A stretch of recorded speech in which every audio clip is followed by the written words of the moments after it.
আগুনে পুড়ে মারা গেলে শাহাদাতের মর্যাদা লাভ করবেন।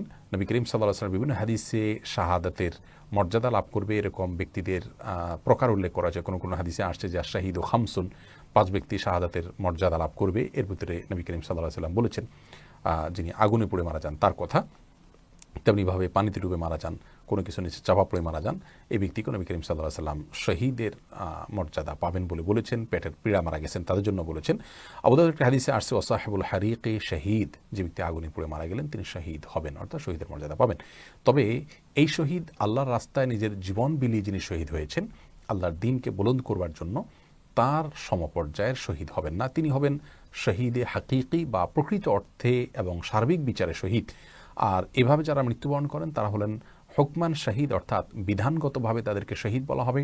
তারা শহীদের সওয়াবটা লাভ করবেন, কিন্তু পৃথিবীতে একজন সাধারণ মানুষের মতো তাদেরকে গোসল দিবে, দাফন করতে হবে।